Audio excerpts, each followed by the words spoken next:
Donnell, and I'm excited to be here with you today. And if you don't know me, if you're just finding me for the first time, I am a channel and a healer. I've been doing it for over 20 years, and I also specialize in subconscious transformation.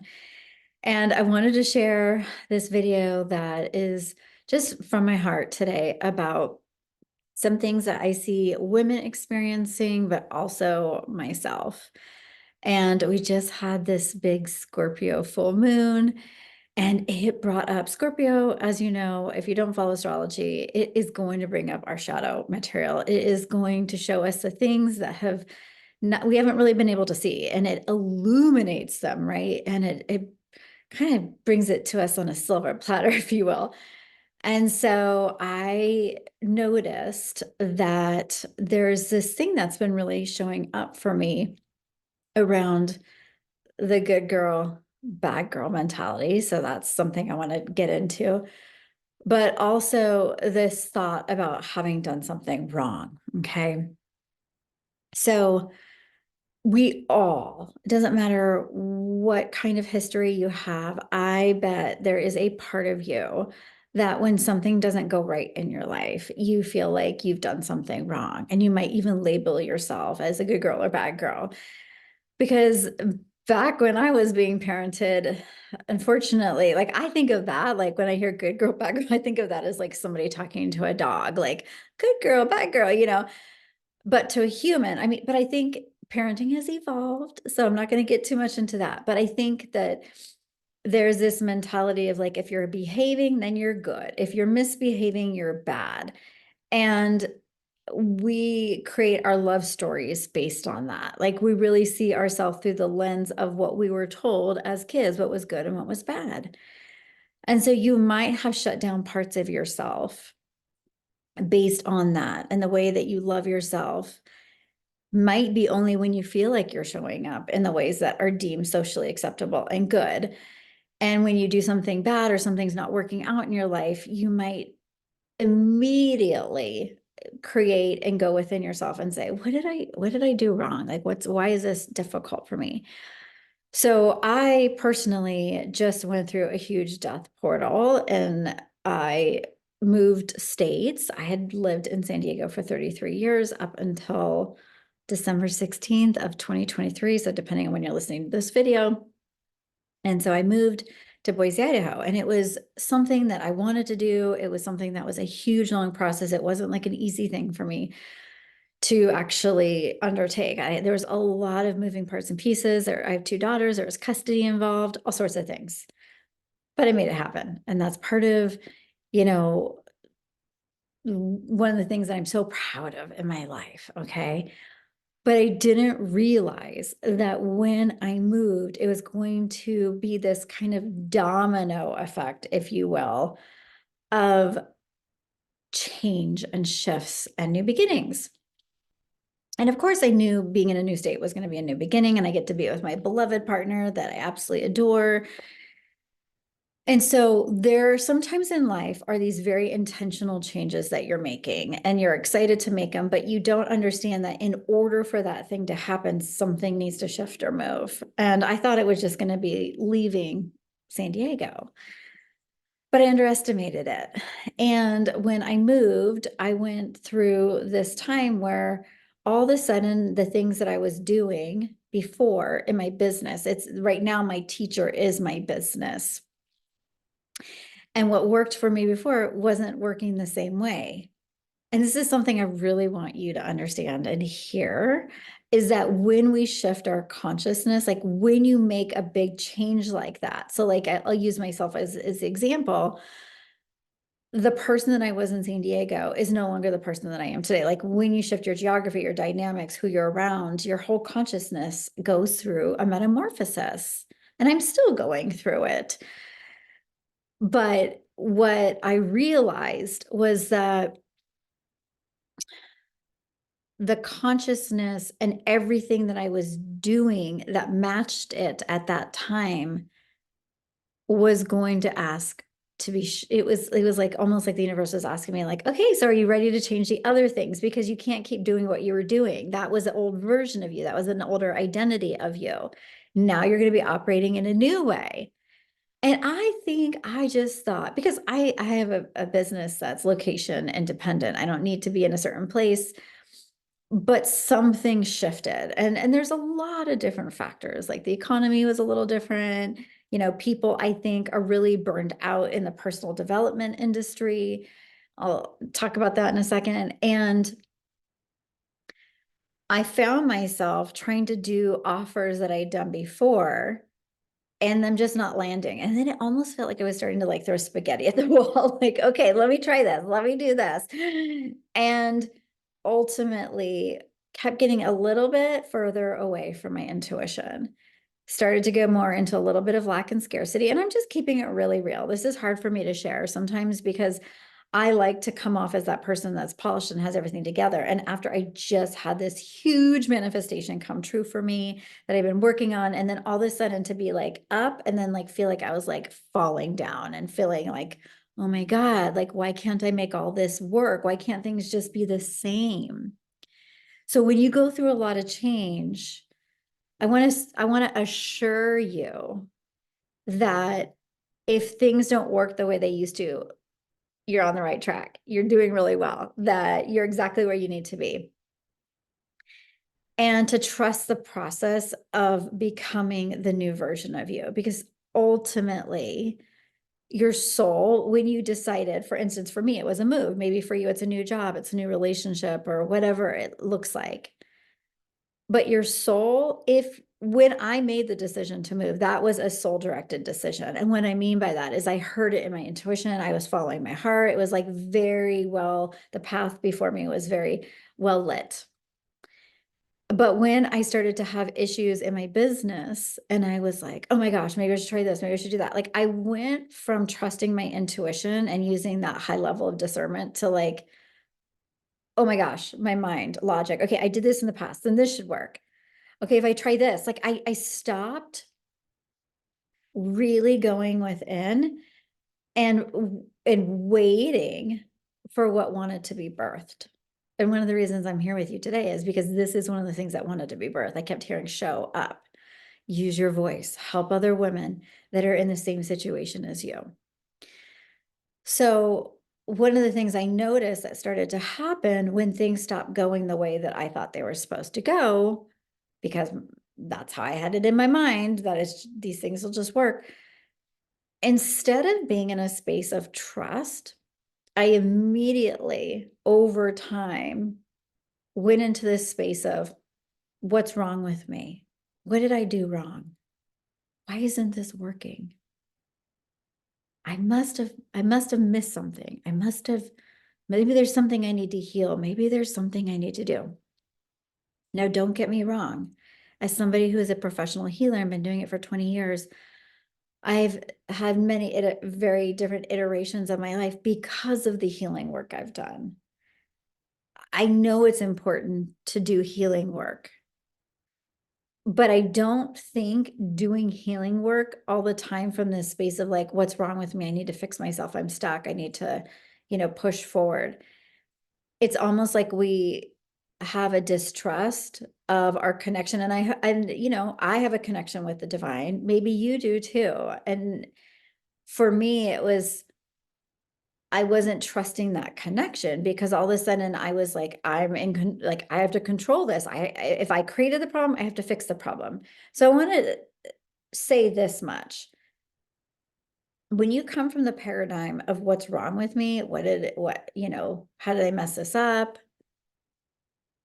You're immediately coming from lack and scarcity versus I take responsibility for what's showing up in my reality. Some aspect of me created this on some level.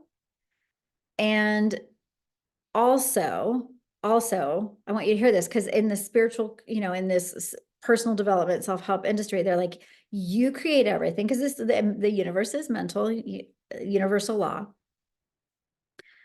But I also believe that there are things bigger than what we can even see that are God's grace and miracles in that realm of potentials and possibilities. where sometimes we're not privy to everything that's happening. We don't understand why something's not working. We just think, oh, I must have, because I'm, I must have done something wrong because this just isn't working. So I want to encourage you to just stop and pause and notice in your life where you might be running that storyline. And maybe the invitation is just to first be aware of it. And then secondly, I want to propose something to you, that everything you do is just a pattern from your operating system. Just like a computer has its, operating system that it's using currently. And then just like I have a Mac computer, then it'll send me a notification and say, okay, it's time to upgrade to Sonoma. It's time to upgrade to this. We fix some of the bugs. We fix some of the things. We as human beings, as energetic beings, are always upgrading and our operating system. But here's the catch. When you were a child and you went through any trauma that you went through, big or small, you created patterns that were an adaptation to that specific trauma. And so since you created those patterns, they've probably helped you through your life and gotten you through many things. But at some point, that same pattern that was helping you stops. It gets retired. It's expired. It's like, okay, this isn't working for me anymore. So if you could see that instead of thinking that something's wrong with you, that maybe instead you're operating from outdated patterns and processes that are no longer serving you. And that in order to change, it's about upgrading the system. It's about thinking new thoughts, new feelings, new beliefs. That's manifesting, right? That's futuring. But here's the clincher. If you're in this space where you're like, something's wrong with me, fix, lack, oh my God, I got to like go tear down into my history and always, I got to figure out what the correlation is. Maybe my grandmother had this, or maybe this was in a past life. There is a time and a place for all of that. But if you've been on the healing path for a while and I really feel like initially when we're on the healing path, there's like, you got to understand your history. You got to understand where you came from, who your mom and dad was, and what they contributed to your reality and how you think and how you see things, and maybe some of the trauma that you went through. But if you keep vacillating back to the past and going, what's wrong with me? What's wrong with me? What's wrong with me? You're like a dog chasing its tail. And that, by the way, is what the personal development industry is creating. A bunch of people chasing their, like a dog chasing his tail. Because it's like, oh my God, like, is this a past life issue? Is this issue? Is this that? Versus, like that's like the hunt. It's like the sleuth. Like, okay, maybe it's this, maybe it's that. Oh my God, let me go down this rabbit hole. Let me go to that one. Versus something is showing up in my life right now. For me, like I shared with you, my business stuff. It's shifting, it's changing. It's not working the same way it did before.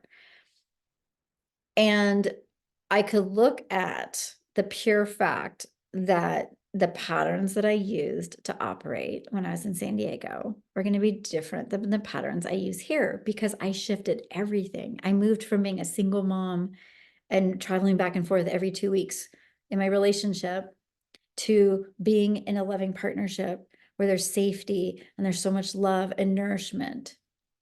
So of course, like I'm a different person, but it's hard to see it when you're in it. And so instead of me asking the question, what did I do wrong? And I had to track that, you guys, because that's like one of my things. Whenever I do something wrong, or whenever I listen to me, whenever something doesn't go the way I desire, the first thing I say is, what did I do wrong? I know exactly where it comes from because I've worked with my history. And I know that in my past, my dad left when I was a little girl. And he left when I was 3, and I didn't understand why he left. And I made up this story that something was wrong with me and that, he must have left because I wasn't, a good enough girl. And there's many other things that contributed to this, right? But you see where I'm going with this. I create this limiting way of seeing things when I become the person, the bad girl, the little version of me that thought I did something wrong that created all of this. It's really just a pattern, and it's just a way of reframing my reality. Because I'll tell you what, and this is the whole reason I'm doing this video, is when you sit in the question of what did I do wrong? Why am I, and like, you're not saying I'm the bad girl, right? It's not like you're saying that, but let's be real. Like unconsciously, there's a part of you that might be saying that, like, oh, I must be the bad girl. Like thinking I must be being punished. God must have forgotten about me. I'm not important. Why is this not happening? Oh, I had this dream and this dream isn't coming true. Maybe it's not the right time. Maybe there's a bigger plan happening for you, but because you're so stuck in the myopic vision of the wrong and the bad, you create suffering and you get mired in that suffering. And when you're sitting in that suffering, you start to lose your perspective. You cannot see from that place. And oh, it's tough. It is tough. I was just there the other day. I got so stuck in my own mental loop. And we cannot access the higher aspects of ourselves, our higher self, divine mind, when we are in this contraction and so limited. And, you know, because I teach manifesting and futuring, it's like, from a futuring perspective, you're not even going to bring in all the potentials and possibilities available to you when you're in that space because you're so heavy and control, you know, you're in your contraction. So to circle back to the beginning of this conversation, when we experience a death initiation, like I did, an end of a life and a beginning of a new one, don't be surprised if things don't go the way that you anticipated. If you can understand that your whole life is being restructured to meet this new consciousness, this new way of you, that you get to be this new version of you, and that you get to operate from new, you know, ways of thinking and being and actions and all that, you have a new identity. But while you're going through this portal, whether you're, you know, in the in between or like in the new identity, don't keep questioning and asking yourself what you did wrong. Trust the process, trust the new beginnings that are on its way to you. And don't get addicted to healing, because God tells you exactly what you need in the present moment, but like that you need to, what you need to focus on. It's not some big mystery, because it's like the area that you're stuck in. It's the area that you're having trouble. If you're telling me, I want to have a really amazing relationship, and yet you're stuck in that and you haven't been able to get that, that is your area to work on. That is your teacher right there. If money's your teacher, whatever. And that's where you decide, okay, let me look within myself, not because something's wrong with me, but there might be some patterns that are from my past that are contributing to me creating the same thing over and over again. And if I want to change, I'm going to come from that space of loving myself and trusting that everything's working out in my favor. Everything is working out in your favor. So even the challenging parts of your life right now, the parts that are like chaotic and painful, what if that is all the restructuring of who you are internally, so you can meet yourself in new ways, so you can love yourself in ways that you didn't even know that you needed to? Because the old, right? The old, who you used to be and who you're becoming, you don't have the energy to be both. You have to choose. So I implore you, choose today to commit to becoming the version of you that loves yourself so fiercely and has faith and trust that life is working out in your advantage, and that you're going to focus and work on being and healing and allowing what's in front of you that's being shown to you, but not being so addicted to the healing process that you always think something's wrong with you. And you're always going backwards and trying to be like source out your past and dig up like graves of ghosts of old versions of you. You don't need to do that. That's not what healing really is about. Healing is about becoming whole. And sometimes some people don't even have to go back to the past to do that. If they can just accept and forgive the past, but we all have our stuff, right? So instead of searching, digging, something's wrong with me, something's wrong with me. Stop. You're wasting your energy. Just focus on what's in front of you and trust that this very thing is the key to unlock your next up level, your next becoming, your next new identity. That way life can be a little bit more fun, right? Because if we're always like thinking something's wrong with us and we're always trying to heal and think that we're bad and we did something, oh my God, it's freaking exhausting. No more. Okay, I'll see you next week. Have fun. I'd love to hear your comments. Please like or share this video if it resonates for you. Send you lots of love.